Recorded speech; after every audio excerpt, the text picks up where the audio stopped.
Ini yang kedua kali saya ngomong pagi ini, tapi sekarang saya berbicara sebagai penceramah, kalau tadi sebagai rektor gitu ya.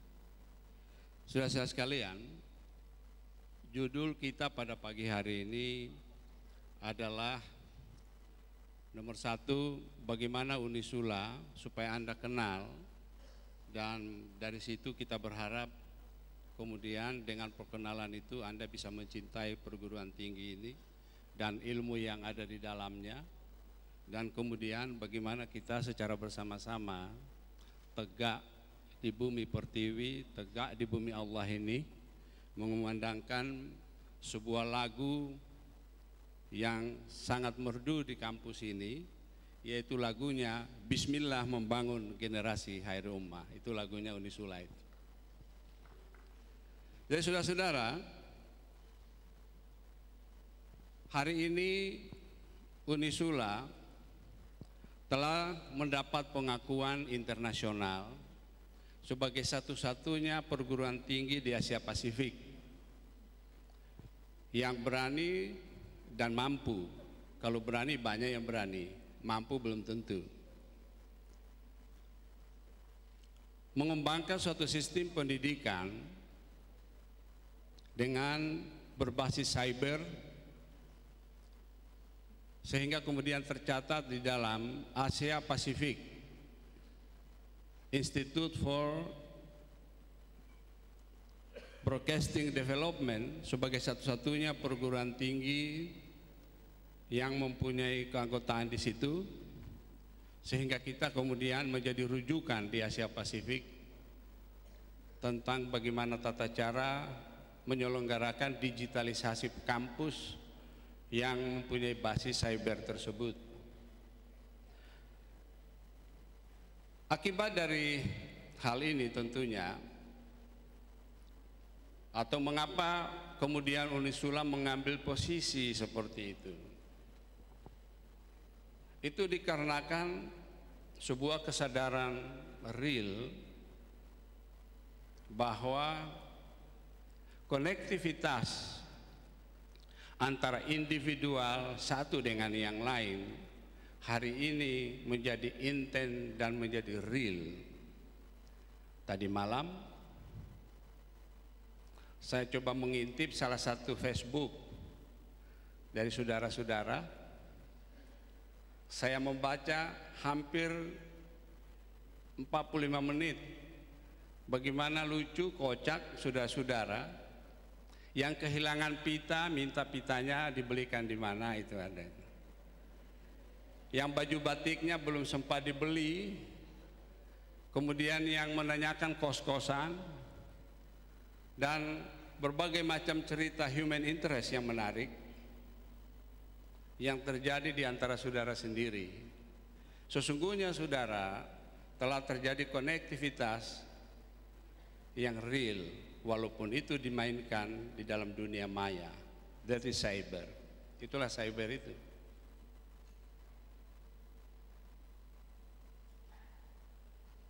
Cerita kecil seperti ini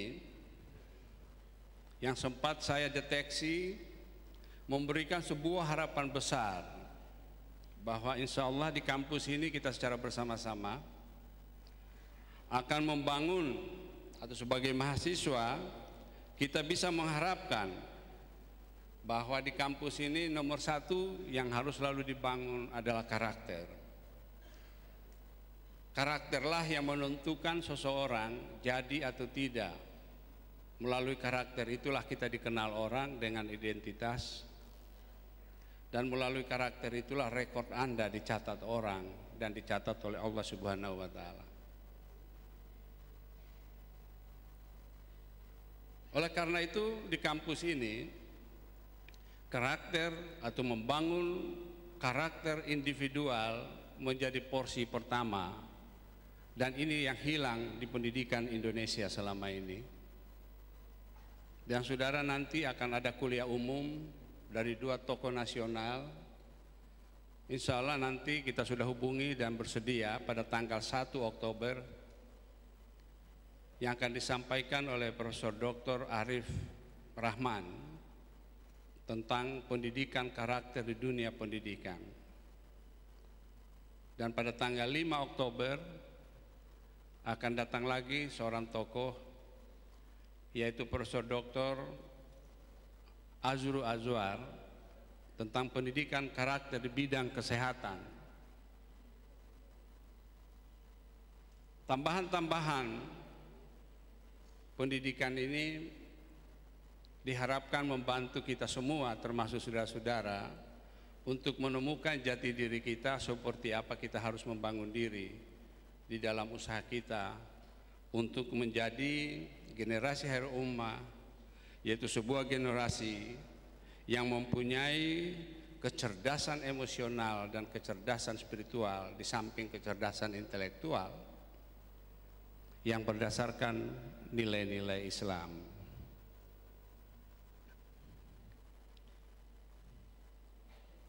Setelah selesai kita mengembangkan masalah-masalah karakter tersebut, maka saudara-saudara diharapkan harus mengembangkan kemampuan profesional. Kemampuan profesional melalui jurusan-jurusan atau program studi, melalui fakultas yang saudara pilih, itu adalah hal yang amat pokok di dalam suatu pendidikan, dan untuk itu Anda berada di perguruan tinggi. Karena ingin menimba ilmu pengetahuan sebanyak-banyaknya.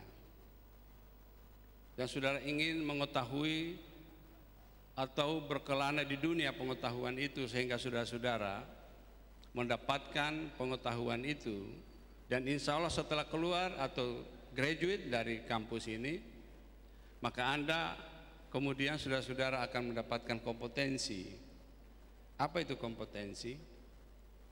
Yang dimaksud dengan kompetensi, 3 unsur di dalamnya yang selalu ingat. Definisi boleh lupa, tapi 3 unsur ini penting Anda catat. Kompetensi adalah Anda tahu apa yang dikerjakan. That is knowledge. Kemudian Anda terampil mengerjakannya, skillful. Dan yang ketiga, Anda mampu menyelesaikan sesuai dengan waktu yang tersedia, ability atau kemampuan. Jadi yang disebut dengan kompetensi adalah tahu apa yang dikerjakan, terampil mengerjakannya, mampu diselesaikan sesuai dengan waktu yang ditetapkan. Itulah yang disebut kompetensi. Yang bahasa sehari-hari atau bahasa umum, inilah yang disebut profesional. Itulah yang kita kenal namanya profesional, itu yaitu. Nah, di dalam usaha kita untuk mengembangkan diri secara profesional dan kompetensi itu, maka dituntut kita untuk selalu belajar secara terus-menerus. Mengapa ini penting bagi kita? Mengapa itu penting bagi saudara-saudara? Saya berikan sebuah gambaran ke depan buat saudara-saudara. Pada tahun 2030, kalau kita hitung saudara sekarang mahasiswa, 2030 kira-kira di usia Anda antara 30 sampai 40, Indonesia memasuki puncak persaingan sumber daya manusia yang terkuat. Maju mundurnya Indonesia amat ditentukan pada tahun itu. Dan tahun itu bukan generasi saya, bukan generasi rektor, generasi saudara-saudara. Dan itulah yang ingin kita siapkan. Dan pada tahun 2015, yaitu persis kira-kira saudara tamat, ASEAN yaitu 10 negara terkonektivitas, tersambung satu dengan yang lain, dan diharapkan pada saat itu sudah dimulai yang namanya single currency. Yang disebut single currency adalah mata uang ASEAN itu hanya satu, tidak ada ringgit, tidak ada dolar, tidak ada peso di Filipina, tidak ada rupiah di Indonesia, uangnya satu, uang ASEAN. Kalau satu uangnya, artinya belanjanya satu. Anda harus bisa belanja di Kaligawe, di Genop, sama Anda bisa belajar di Singapura, Anda bisa belajar di Phnom Penh, Anda bisa belajar di Hanoi, Anda bisa belanja di Kuala Lumpur dengan mata uang yang sama, dengan barang yang Anda inginkan.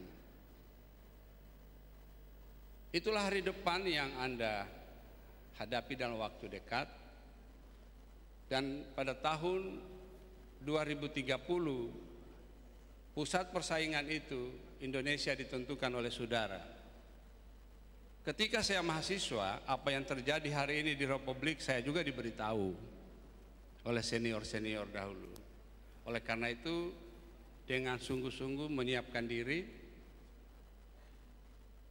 sehingga kemudian alhamdulillah banyak di antara kita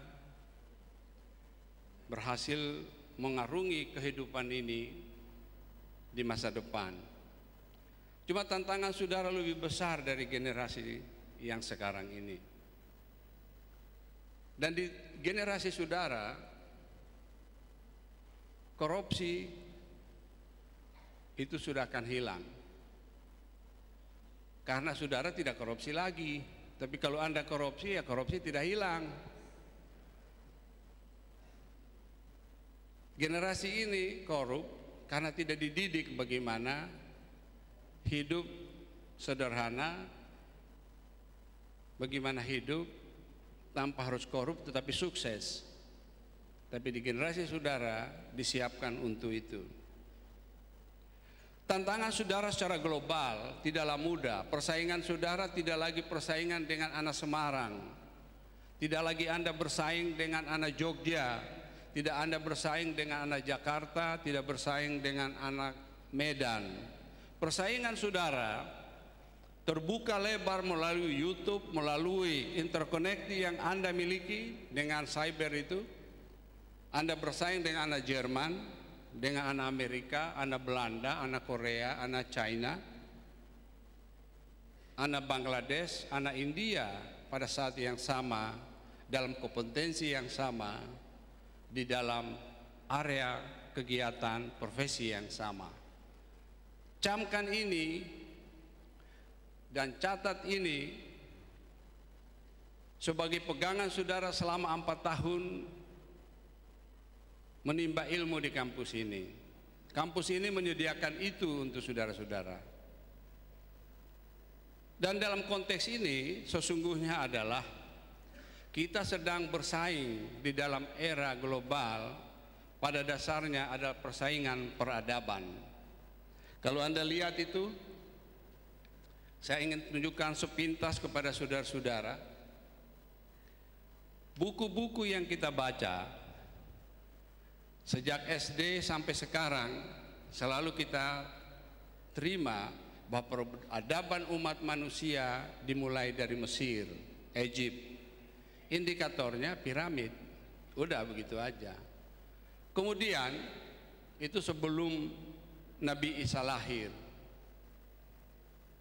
Kemudian karena Mesir membuat kesalahan di dalam usaha dia mempertahankan peradabannya, maka tetangga yang belajar di Mesir mengambil alih peradaban itu. Ketika Mesir menjadi pusat tempat orang belajar, maka seluruh dunia pergi belajar ke negeri itu. Dan yang beruntung di dalam belajar itu adalah bangsa Yunani atau Greek. Sehingga sesudah Egypt atau Mesir, peradaban diambil alih oleh bangsa Yunani. Itu dalam sejarah yang kita baca.